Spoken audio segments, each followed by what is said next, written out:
বন্ধুরা, আজকের ক্লাসে আমরা জানবো স্কুইন্টিং মডিফায়ার কি। স্কুইন্টিং মডিফায়ার জানার পূর্বে অবশ্যই আমাদের জানতে হবে মডিফায়ার কাকে বলি। মডিফায়ার হলো এমন ওয়ার্ড, ফ্রেজ বা ক্লজ যা অন্য কোনো ওয়ার্ড, ফ্রেজ বা ক্লজকে বিশেষিত করে।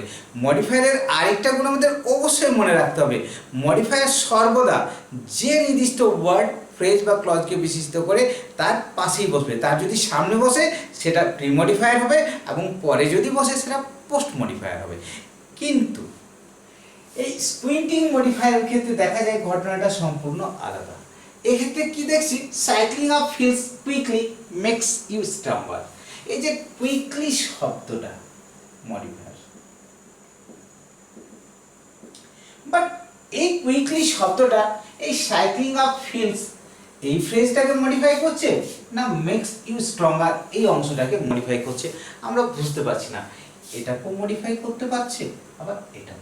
আমাদের মধ্যে দুটো অর্থ আসছে, একটা কনফিউশন তৈরি হচ্ছে বা একটা অ্যাম্বিগুয়াস স্টেটমেন্ট মনে হচ্ছে, এবং দুটো অর্থ আসার জন্য আমরা প্রকৃত অর্থ কি হবে এখান থেকে খুঁজে বার করতে পারছি না। মডিফায়ারের এইরকম অবস্থা যদি হয় তাহলে সেই মডিফায়ারকে আমরা কি বলবো, স্কুইন্টিং মডিফায়ার। স্কুইন্টিং মডিফায়ার সাধারণত অ্যাডভার্ব হয়ে থাকে। কি বললাম, স্কুইন্টিং মডিফায়ার সাধারণত অ্যাডভার্ব হয়ে থাকে, এবং স্কুইন্টিং মডিফায়ার ডেফিনেটলি মিসপ্লেসড মডিফায়ারেরই একটা রূপ।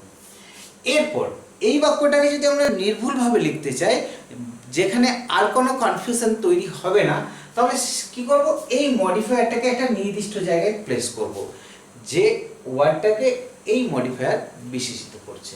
সেক্ষেত্রে কি হবে, cycling up hills makes you stronger quickly. তাহলে এক্ষেত্রে এই কুইকলি শব্দটা ডেফিনেটলি এই অংশটাকে মেক্স ইউ স্ট্রঙ্গার এই অংশটাকে মডিফাই করছে। আমাদের একটাই অর্থ আসছে, আর এই মডিফায়ারের ব্যবহার নিয়ে আমাদের কোনো কনফিউশন থাকছে না। আর প্রথম অংশে কি হচ্ছিল, একটা অ্যাম্বিগুয়াস স্টেটমেন্ট হচ্ছিল এবং দুটো অর্থ আসছিল, ফলে আমাদের মনে প্রচুর কনফিউশন তৈরি হচ্ছিল। দ্বিতীয় অংশে কিন্তু এই অংশটা আর থাকলো না। দ্বিতীয় বাক্যে কি দেখছি, আই স হার টিমিডলি রানিং। এই টিমিডলি রানিং এই ওয়ার্ডটাকেও মডিফাই করছে, আর এই স না আমার দেখা এই স্বভাবটাকেও মডিফাই করছে। আমি ভয়ে ভয়ে তাকে দেখছিলাম দৌড়াতে, আবার এটাও হতে পারে সে ভয়ে ভয়ে দৌড়াচ্ছে। কোন অর্থটা প্রকৃত অর্থ হবে বাক্যের আমরা বুঝতে পারছি না। এক্ষেত্রে দুটো অর্থ আছে। আর আমি কি বলেছি, স্কুইন্টিং মডিফায়ার নর্মালি কি হয়ে থাকে, অ্যাডভার্ব। এই মডিফায়ারটাও ডেফিনেটলি অ্যাডভার্ব। ওকে, তাহলে এই অ্যাডভার্বের সঠিক অবস্থান দিলেই আমরা বাক্যটার একটা প্রকৃত অর্থ খুঁজে পাবো। সেক্ষেত্রে কি করতে পারি, আমি আই স হার রানিং টিমিডলি। কোনো অসুবিধা নেই, একটা অর্থ হচ্ছে যে আমি তাকে দেখলাম ভয়ে ভয়ে সে দৌড়াচ্ছে। অথবা আমরা এভাবেও লিখতে পারি, আই টিমিডলি স আর রান। এই দুটো বাক্যের ক্ষেত্রে কিন্তু আর আমাদের কোনো দুটো অর্থ আসার কোনো অপশন থাকছে না।